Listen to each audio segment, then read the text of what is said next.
नमस्कार दोस्तों, स्वागत है आपके अपने चैनल आईएएस एनालिसिस में। आज हम लोग बात करने वाले हैं करंट अफेयर सीरीज़ के अंतर्गत हमास इजराइल के बीच सीज फायर के संदर्भ में। अर्थात आप कह सकते हैं कि हमास इजराइल हो गया या फिर इजराइल पैलेस्टाइन के बीच लगभग 100 सालों से संघर्ष चलता आ रहा है। आखिर इतने लंबे समय तक संघर्ष चलने का कारण क्या है? ऐसे कौन-कौन सी घटनाएँ हैं, ऐसे कौन-कौन से कारक हैं जिसके वजह से मामला अभी भी पूरी तरीके से ख़त्म नहीं हो पाया है? तो पूरा पूरा अतीत से लेकर वर्तमान तक हम लोग एनालिसिस करने का प्रयास करेंगे। तो बिल्कुल मेरे साथ बने रहिए। नए लोग हैं तो चैनल को सब्सक्राइब ज़रूर कर लीजिए। देखिए, जब भी संघर्ष की बात आती है ख़ासकर वैश्विक परिदृश्य में, तो इसका जो इतिहास है काफ़ी पुराना आपको देखने के लिए मिलेगा। जैसे कि अगर हम लोग बात करते हैं हड़प्पा काल की, तो उस समय भी देखेंगे तो सामरिक और भूज राजनीतिक शक्तियों को लेकर हमेशा संघर्ष के मार्ग का ही यहाँ पे चयन किया गया है। आगे चल के जैसे कि अशोक हो गया, मौर्य एम्पायर हो गया, या फिर कह सकते हैं कि शक कुषाण हो गया। बहुत सारे भारतीय इतिहास में देखेंगे तो ये चीज़ें आपको देखने के लिए मिल जाएगी। लेकिन विडंबना यह है कि आज भी इन विजयों को आत्म सम्मान के दृष्टिकोण से देखा जाता है, किंतु हम इन उपलब्धियों के परिप्रेक्ष्य में यह भूल जाते हैं कि इन संघर्षों की पृष्ठभूमि में मानव ने मानवता को कुचलकर अपनी महत्वाकांक्षाओं की पूर्ति की है। इसका सबसे बड़ा जो एग्जाम्पल है वर्तमान में रसिया यूक्रेन युद्ध हो गया, अर्थात इसके अलावा हमास इजराइल संघर्ष हो गया, जिसमें देखा जाए तो कई सारे हजारों लाखों की संख्या में यहाँ पे निर्दोष मारे जा चुके हैं। अर्थात कहीं न कहीं देखेंगे आप तो मानवता की प्रगति को सीमित करने का प्रयास ज़रूर किया गया है। लेकिन कुछ भी हो, इतिहास से हमें यह भी सीखने के लिए मिलता है कि कितनी भी बड़ी घटना क्यों ना हो, कितना भी बड़ा डिजास्टर क्यों ना आया हो, एक समय के बाद से वो रुकता ज़रूर है। और आज इसी संदर्भ में बात करेंगे हमास इजराइल के बीच जो सीज फायर हुआ है। देखिए, 15 महीनों से चल रहे गाजा युद्ध को रोकने पर सीज फायर हो गया है। और इस सीज फायर को रोकने का जो सबसे बड़ा जो कह सकते हैं कि दो देशों का योगदान रहा है। नंबर वन तो यहाँ पे यूएसए का हो जाएगा, अमेरिका की मध्य पूर्व शांति योजना के तहत। और दूसरा यहाँ पे हो जाएगा कतर। दोनों ने मध्यस्थता की भूमिका निभाई हुई है, जिसके वजह से सीज फायर हो गया है। लेकिन ये जो सीज फायर हुआ है शुरुआती 6 सप्ताह के लिए यहाँ पे किया गया है।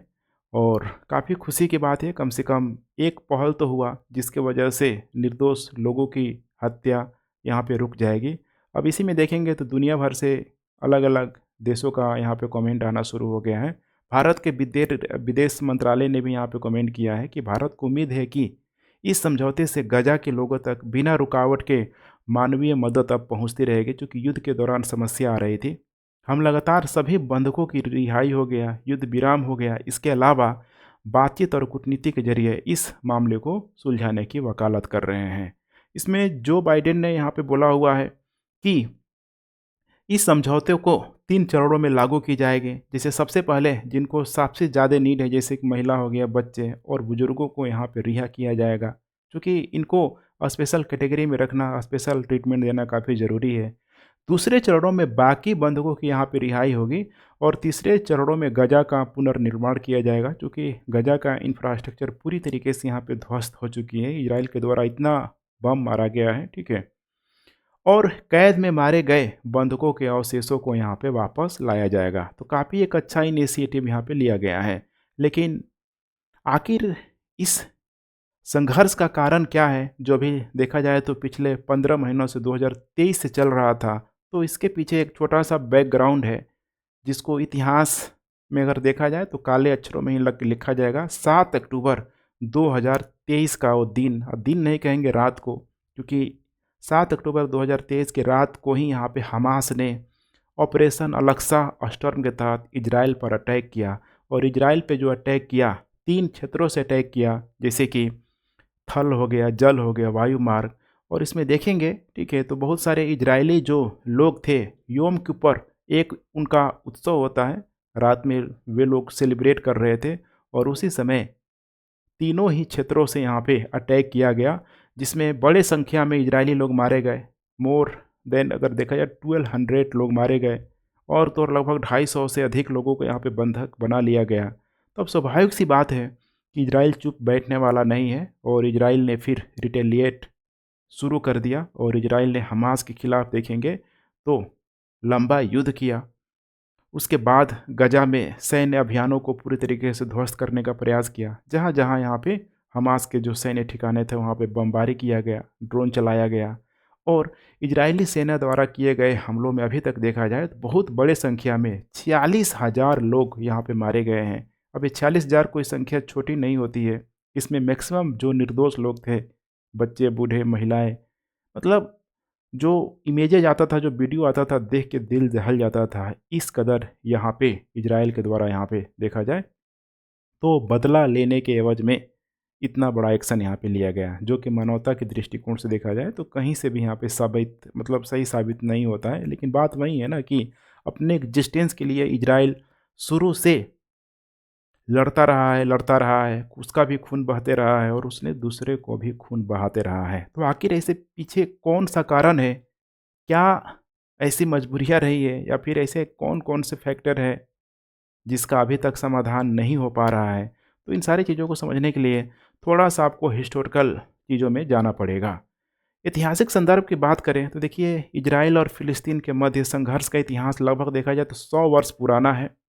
100 वर्ष पुराना अगर कहें तो थोड़ा-सा जल्दबाज़ी होगा। अगर एंशिएंट एरा में जाएँगे तो वहाँ भी इसके आपको बहुत सारे कारण देखने के लिए मिल जाएँगे। कुल मिला के देखा जाए तो जब मुस्लिम एम्पायर एक्सपेंड कर रहा था तो उस समय यहूदी बिल्कुल हाँसी में चले गए थे और यहूदी देखा जाए तो बड़ी संख्या में वे लोग यूरोप की तरफ यहाँ पे माइग्रेट किए हुए थे। सिंपल आप लोग समझने का प्रयास कीजिए। लेकिन हुआ क्या कि सेकेंड वर्ल्ड वार से पहले प्रथम विश्व युद्ध के दौरान चूँकि उस समय ब्रिटेन का जो पूरे विश्व में उपनिवेश हुआ करता था, उसका सूर्यास्त कहीं नहीं होता था। तो ब्रिटेन उस समय काफ़ी फ़ॉर्म में था, कह सकते हैं एक मजबूत देश के रूप में मौजूद था और उसी समय माँग उठी थी यहूदियों के द्वारा कि हमें भी एक नया लैंड चाहिए, हमें भी अपनी भूमि चाहिए। अगर पुरानी भूमि मिल जाए जहाँ पे हमारी आस्थाएँ टिकी हुई है, वहीं जहाँ से मूसा निकला हुआ था, तो काफ़ी हमारे लिए अच्छा होगा। और ब्रिटेन ने उसी समय 1917 में देखेंगे ब्रिटेन का ब्रिटिश जो सचिव हुआ करता था जिसका नाम था सचिव, ठीक है, आर्थर जेम्स बल्फोर। इसी ने एक बल्फोर घोषणा लाया हुआ था और इसके तहत यह बताया गया था कि फ़िलिस्तीन में यहूदियों को मतलब घर वापसी होगी, उनके लिए एक नया लैंड दिया जाएगा। तो इससे यहूदियों में काफ़ी खुशी आई। लेकिन बात वही है कि 1917 के बाद से फिर चीज़ें बहुत सारी चीज़ें बदलना शुरू हो गई और यहूदियों की डिमांड तब अधिक बढ़ गई जब देखेंगे सेकेंड वर्ल्ड वार के दौरान यहूदियों की हत्या को लेकर नृशंस जो हत्या किया गया हिटलर के द्वारा, ये किसी से छिपी नहीं है। लेकिन सेकेंड वर्ल्ड वार के बाद यहूदी अपने आप को वेल स्टेबलाइज करने में लग गए और उसी दौरान यहाँ पे देखेंगे तो यहूदियों को मतलब ब्रिटेन ने आप कह सकते हैं कि बिल्कुल ही आग में झोंक के ज़बरदस्ती उनको घर वापसी कराई गई, जहाँ पे ऑलरेडी मुस्लिमों का कंट्रोल था। मुस्लिमों के लैंड में पहले भले हुआ करता था यहूदियों की, लेकिन अब तो पूरी तरीके से ऑक्युपाई था मुस्लिमों का। मुस्लिमों को लैंड में पुनः ले जाके उनको ज़बरदस्ती यहाँ पे बसाया गया। तो समस्याएँ आएगी ही आएगी और यही मेन रीज़न है अभी तक देखेंगे लंबे समय से जो चल रहा है, ठीक है? मुस्लिम और यहूदियों के बीच का जो युद्ध है, जहाँ पे ठीक है सुन्नी मुस्लिम के रूप में पैलेस्टीन के रूप में वहाँ पे काफ़ी संख्या में लोग मौजूद हैं। तो यहाँ से आप देख पा रहे हैं द्वितीय विश्व युद्ध के दौरान बड़ी संख्या में यहूदी यूरोप से फ़िलिस्तीनी चले गए थे और अपने लिए अलग राज्य की मांग करने लगे थे। उस समय ब्रिटेन ने अरब और यहूदी हिंसा को रोकने में असमर्थ साबित हुआ और वर्ष 1948 में फ़िलिस्तीन से अपनी सेनाएं वापस बुला ली। कम से कम सेना थी तो वहाँ पे लॉ एंड ऑर्डर को मेंटेन करने का प्रयास किया जा रहा था। लेकिन इतना मामला कॉम्प्लिकेटेड हो गया, खासकर सेकेंड वर्ल्ड वार के बाद से, तो वापस उसको बुलानी पड़ी और समाधान के लिए नवनिर्मित संयुक्त राष्ट्र पर छोड़ दी, जो कि यूएनओ की स्थापना 1945 में हुआ था। अभी ये बिल्कुल नवजात के रूप में संयुक्त राष्ट्र मौजूद था और इतने बड़े मुद्दे को उस पर थोप दिया गया कि लो अब तुम बने हो, मामला को तुम संभालो। अर्थात आप कह सकते हैं ना कि बिल्कुल ही यहूदियों को या फिर यहूदी और मुस्लिमों को मतलब ब्रिटेन के द्वारा लड़ने के लिए यहाँ पे छोड़ दिया गया। तो ये कहना यहाँ पे कोई गल मतलब कह सकते हैं कि ठीक है अतिशयोक्ति यहाँ पे नहीं होगी। अब यहाँ पे देख पा रहे हैं फ़िलिस्तीन का विभाजन, चूँकि 1947 में देखेंगे तो संयुक्त राष्ट्र ने फ़िलिस्तीन को अरबों और यहूदियों के बीच विभाजन योजना यहाँ पे प्रस्ताव प्रस्तुत किया। यूएनओ क्या करता, मरता क्या ना करता, वापस तो भेज नहीं सकता था। यहूदी फिर जाने के लिए तैयार नहीं होते। अब यहाँ पे इस विभाजन योजना के तहत बोला गया कि जो भी पैलेस्टीन का जो क्षेत्र है, फ़िलिस्तीनी का क्षेत्र है इस टाइप का, अब इसी में दोनों लोग क्या कर ले, बाँट लें। अब इससे क्या हुआ कि 1948 में देखेंगे तो यहूदियों ने स्वतंत्र इजराइल की घोषणा कर ली, चूँकि यूएनओ से यहाँ पे ऑलरेडी अल्टीमेटम या फिर निर्देश मिल चुका है और इजराइल ने अपने आप को इन्हीं क्षेत्र पे एक देश के रूप में अपने आप की घोषणा कर दी। अरब देशों ने, जो भी मुस्लिम कंट्री थे, अरब लीग ने इस प्रस्ताव को अस्वीकार कर दिया। इजराइल ने संयुक्त राष्ट्र के विभाजन योजना के आदेशानुसार कि भाई हमें तो बोला हुआ है, हम यहाँ पे रहेंगे ही रहेंगे। अब जब जब युद्ध होगा देखेंगे कि लगभग 6-7 युद्ध आपको देखने के लिए मिल जाएंगे बड़े बड़े। जब जब युद्ध हुआ हमेशा से ही मुट्ठी भर जो यहूदी थे, इजरायली थे, वही लोग जीतते गए और बाकी मुस्लिमों के क्षेत्रों पे देखेंगे तो अपना ऑक्युपाई करते गए। बहुत सारे लैंड को उन्होंने खरीदा भी, बहुत सारे क्षेत्रों पे ज़बरदस्ती कंट्रोल भी किया। तो कुल मिला के अभी मामला कुछ इस टाइप का है। 1917 से देखेंगे तो ग्रीन ग्रीन में पूरा पूरा ये फ़लस्तीनी मुस्लिम लोग हैं। इसके अलावा 1947 में देखेंगे तो यूएनओ का जब प्रस्ताव पारित हुआ तो बड़े संख्या में देखेंगे तो इजराइल को यहाँ पे जगह दिया गया। और फिर 1948 में जब युद्ध होगा, जंग होगा, तो बहुत सारे क्षेत्रों को यहाँ पे इजराइल के द्वारा ऑक्युपाई कर लिया जाएगा। और 1947 के बाद से तो देखेंगे कि कुछ इस टाइप का, मतलब देख रहे हैं ना, यहाँ पे सारे ही एरिया को धीरे धीरे इजराइल के द्वारा यहाँ पे हड़प लिया गया है। तो यही सबसे बड़ा समस्या का कारण है। अब इनको चाहिए वापस से, ग्रीन वालों को चाहिए वापस से अपनी भूमि, और इनको चाहिए कि नहीं हमें पूरा ये चाहिए। तो यही समस्या का सबसे बड़ा क्या है, कारण रहा है। अब देखेंगे तो ये अचानक से तो नहीं हुआ। 1917 के बाद से 1947-48 से शुरू हुआ। अब दोनों में जब कॉन्ट्राडिक्शन हुआ, दोनों में जब मतभेद हुआ, तो मुट्ठी भर लोगों को, इजरायलियों को यहाँ पे ख़त्म करने के लिए अरब लीग ने कितने बार अटैक किया।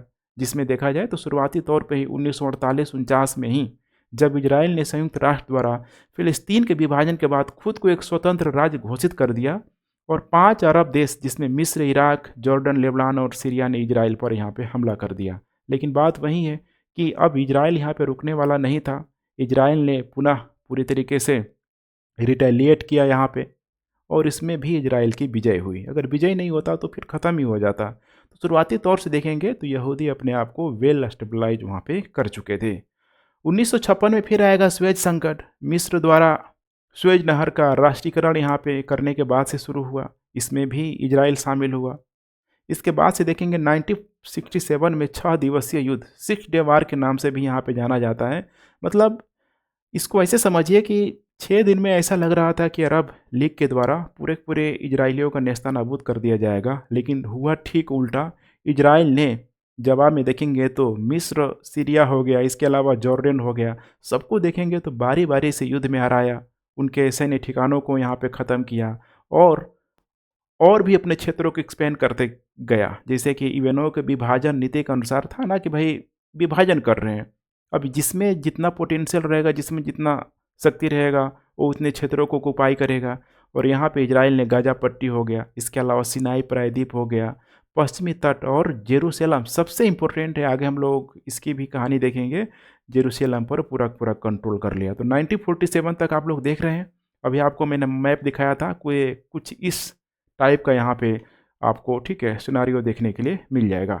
उसके बाद यहाँ पे 1973 में शुरू होगा। मिस्र और सीरिया ने 1973 में इजराइल पर हमला किया। इसी को योम किपुर युद्ध के रूप में भी यहाँ पे जाना जाता है और कई हफ्तों तक यहाँ पे लड़ाई जारी रही। पुनः आएगा 1982 में इजराइल ने लेबनान पर आक्रमण किया ताकि वहाँ के ठिकानों से फिलिस्तीन मुक्ति संगठन को बाहर निकाला जा सके। लेकिन 1985 तक इजराइल लेबनान से यहाँ पे वापस चला गया। तो इजराइल घुसा है, पुनः देखेंगे लेबनान पे, लेकिन वापस 1985 में वापस आ भी गया है। पुनः देखेंगे 2006 में हिजबुल्लाह ने इजराइल के खिलाफ एक अभियान शुरू किया और अगले महीने देखेंगे तो इजरायली सेना से देखेंगे तो काफ़ी लंबे समय तक ये लड़ता रहा। और 2006 के बाद से ऐसा नहीं था कि 2023 के बीच बहुत सारे जो छोटी मोटी जो हिंसा ही झड़प ये लगातार होते रहा। लेकिन 2023 में एक बड़ा एक्शन लिया गया, ऑपरेशन अलक्सा स्टॉर्म के नाम से, जिसमें बहुत सारे इजरायलियों की यहाँ पे हत्या की गई। अब इसमें देखेंगे कैप डेविड समझौता 1978 में होगा। 1967 के जो 6 दिवसीय युद्ध था उसके बाद से देखेंगे 6 अक्टूबर 1973 का जो योम किप्पुर युद्ध था उसी को रोकने के लिए यहाँ पे इसको लाया गया।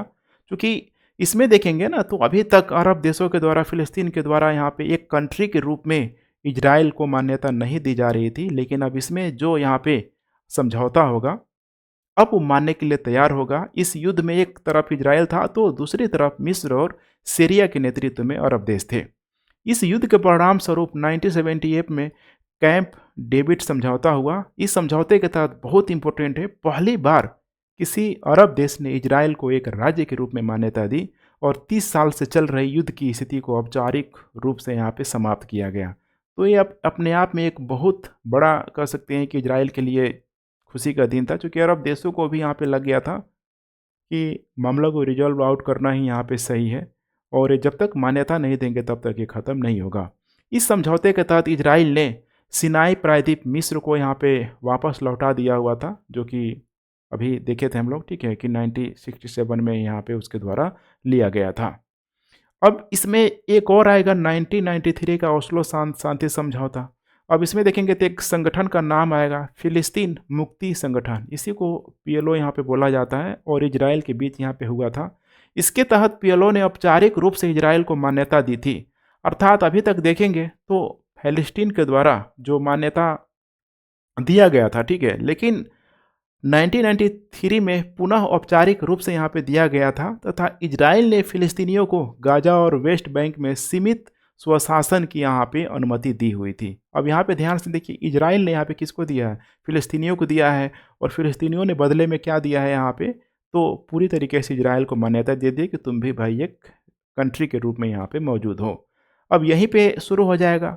हालांकि हमास ओस्लो शांति समझौते जो कि देखेंगे ना यहाँ पे 1993 में जो हुआ था, 99 से लेकर 93 तक ये लंबे समय तक ये चलते रहा था, तो इसका हिंसक तरीके से विरोध करते रहा है कि भाई पीएलओ ने माना है लेकिन हमने नहीं माना है। और दोनों कहाँ से निकले हुए हैं? तो ध्यान रखिएगा, ये फिलिस्तीन से निकले हुए हैं। तो अब पीएलओ के जो कह सकते हैं कि आधिकारिक जो समझौता था उसको कहीं न कहीं यहाँ पे हमास के द्वारा यहाँ पे तोड़ने का प्रयास किया जाता रहा है। अब यहीं से थोड़ा आप लोग देख लीजिए पीएलओ कब आया हुआ था। इसका नाम है फिलिस्तीनी मुक्ति संगठन। यह आया था 1964 में। यह भी देखेंगे तो फिलिस्तीन की स्थापना के लिए एक कह सकते हैं कि 1964 में स्थापित एक संगठन के रूप में आया और इसको 100 से अधिक देशों ने फिलिस्तीनी मुक्ति संगठन को फिलिस्तीनी लोगों के कानूनी प्रतिनिधि के रूप में अपनाया। कि भाई रियली में देखा जाए ना यहाँ पे कि पूरा पूरा एक एडमिनिस्ट्रेटिव हो गया, पॉलिटिकल वे में हो गया कि कहीं न कहीं ये पूरा पूरा प्रतिनिधित्व करने वाला कौन है? फिलिस्तीन का, तो ये पीएलओ ही है। 1920 से वह संयुक्त राष्ट्र में एक महत्वपूर्ण पर्यवेक्षक के रूप में मौजूद थे।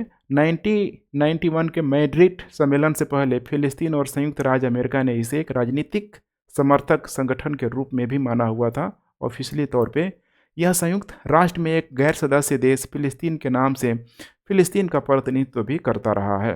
तो यहाँ पे देखेंगे कि लगभग 2000 के आसपास मामला उतना कॉम्प्लिकेटेड नहीं था। बहुत सारा मामला ऐसा था कि लग रहा था कि अब सुलझ जाएगा, जो जहाँ है वहीं पे रहेगा, लेकिन मामला भयंकर तब हो गया, मामला गड़बड़ तब हो गया जब यहाँ पे हमास की एंट्री हो गई। तो हमास के बारे में भी हम लोग देख लेते हैं।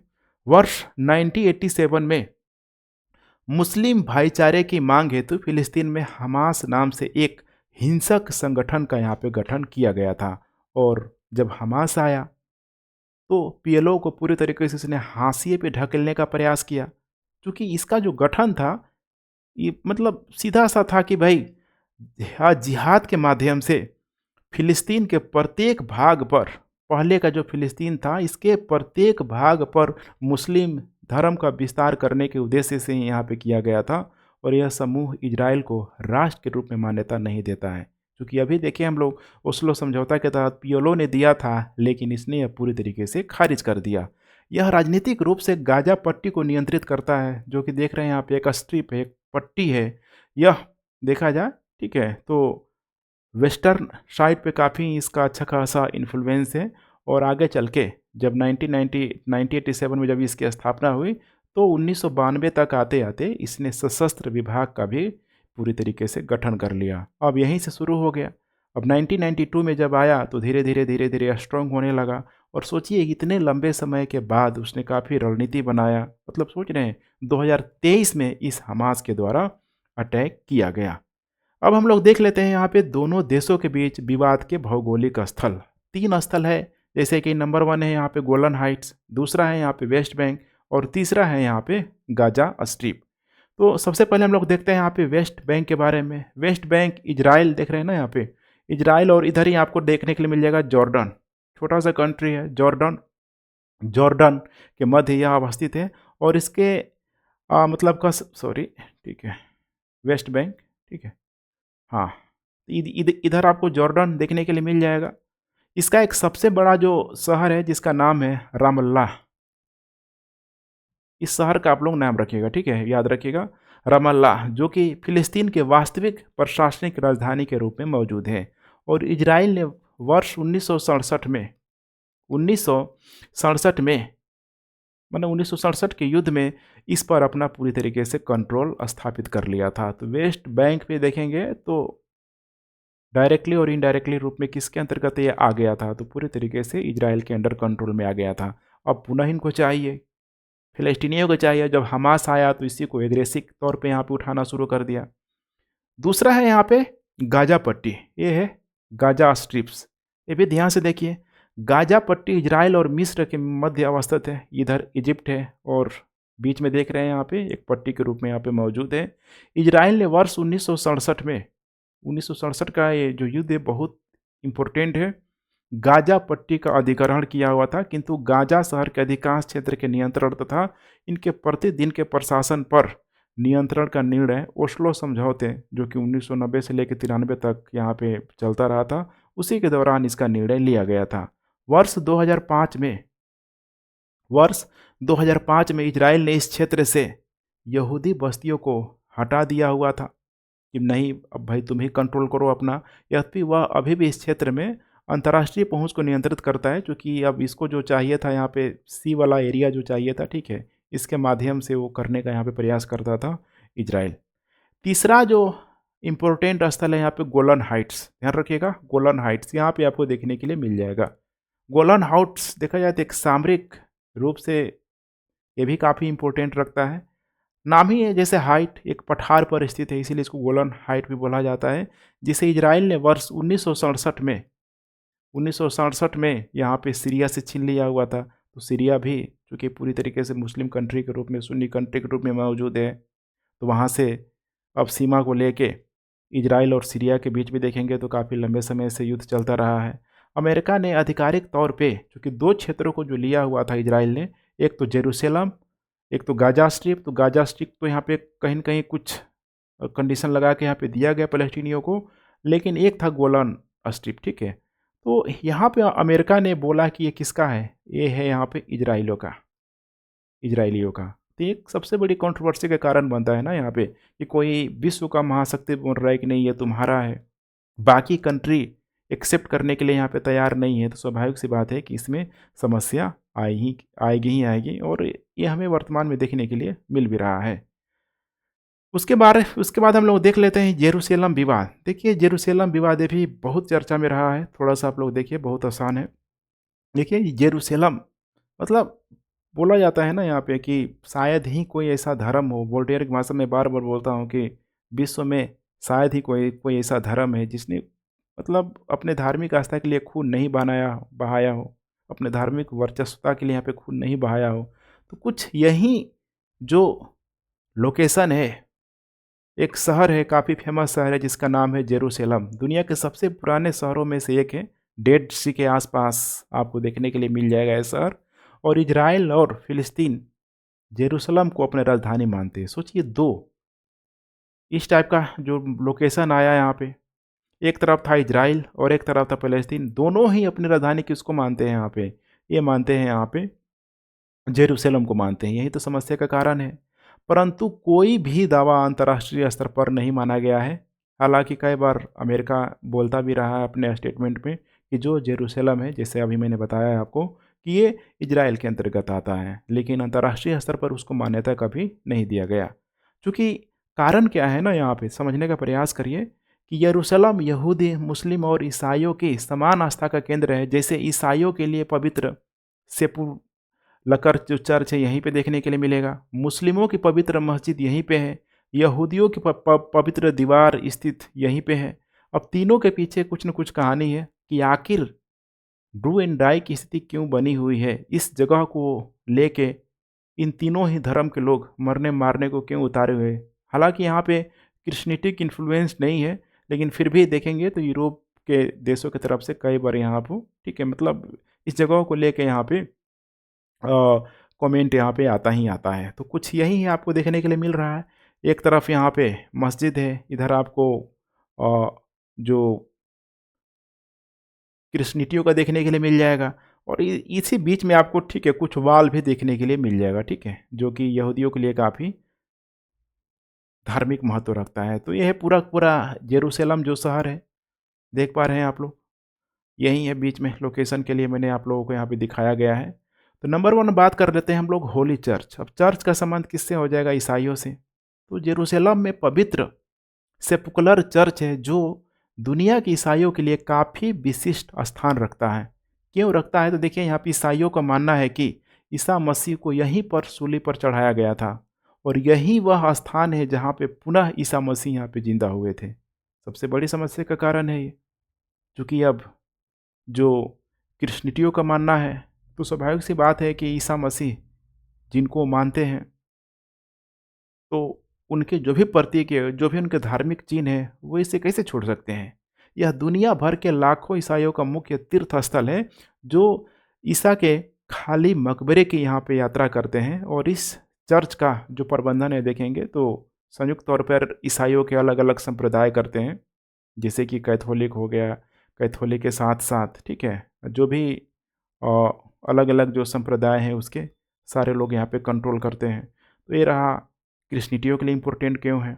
दूसरा है यहाँ पे पवित्र मस्जिद की हम लोग बात करते हैं। ये है यरूशलेम में ही पवित्र गुंबदकार डोम ऑफ रॉक, यानी इसी को यहाँ पे कुतुबुल्ला सखरा या इसी को अलक्सा मस्जिद भी बोलते हैं। ये काफ़ी इम्पोर्टेंट है। यह एक पठार पर स्थित है। ये मतलब इसी के आसपास यहाँ पे अटैक किया गया था अलक्सा स्टोन के रूप में, ठीक है। तो यह जो मस्जिद है पठार पर स्थित है, और यह मस्जिद देखेंगे तो इस्लाम की तीसरी सबसे पवित्र जगह मानी जाती है। माना जाता है कि पैगंबर के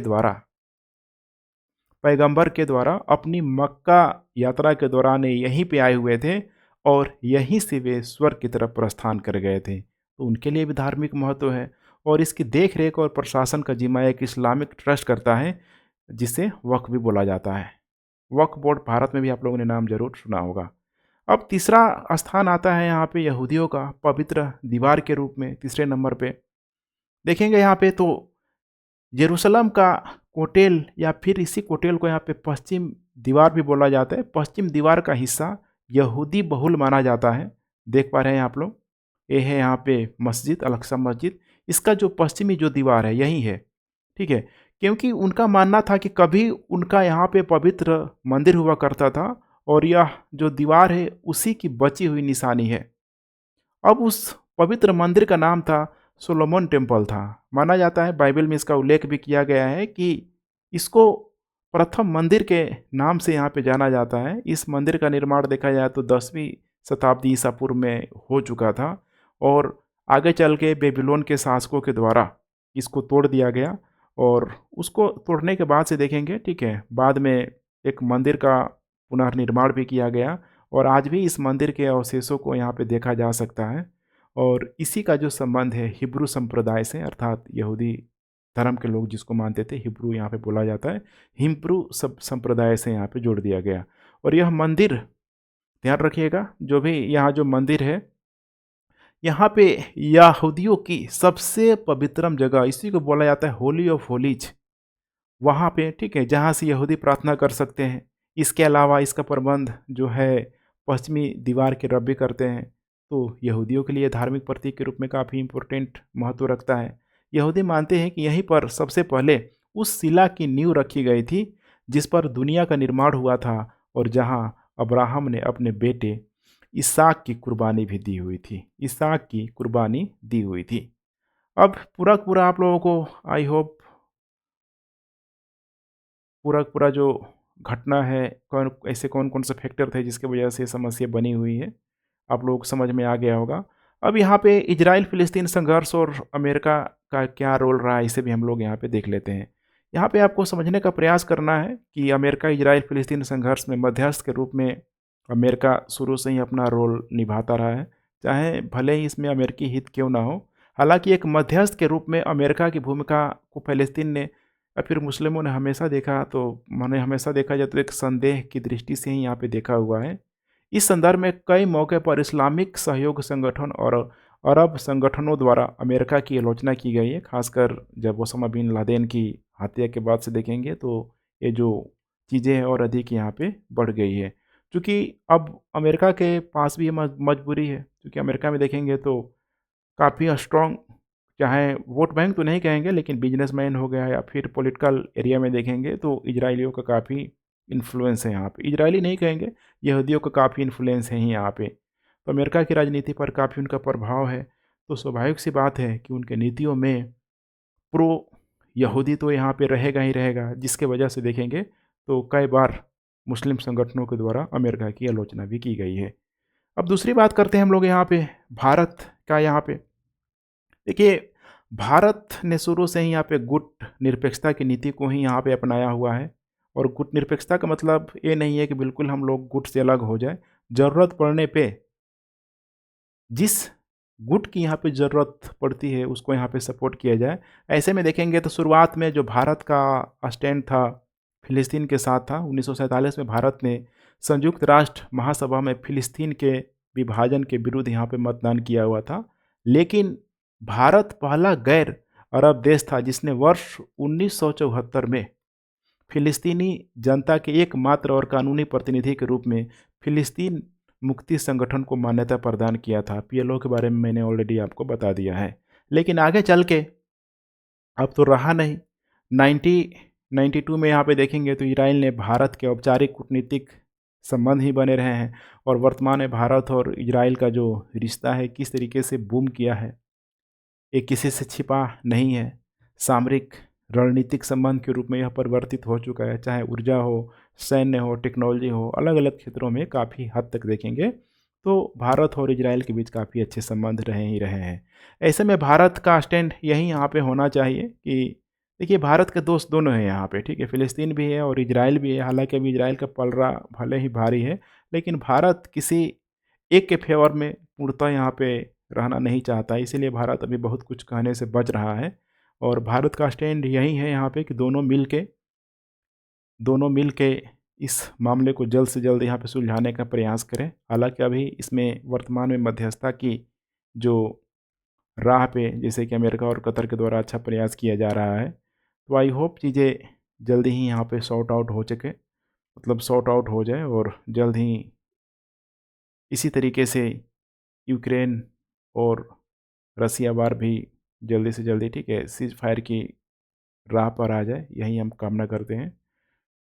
तो ठीक है फ्रेंड्स, आज का जो प्रश्न है, हमास ने ऑपरेशन अल-अक्सा स्टॉर्म के तहत इजराइल पर हमला कब किया था? तो आप लोगों को कमेंट करना है, कमेंट करते रहें। और पीडीएफ के लिए आप लोग टेलीग्राम चैनल को ज्वाइन ज़रूर कर लीजिए। वीडियो को लाइक शेयर कमेंट करते रहें। Thanks for watching. जय हिंद।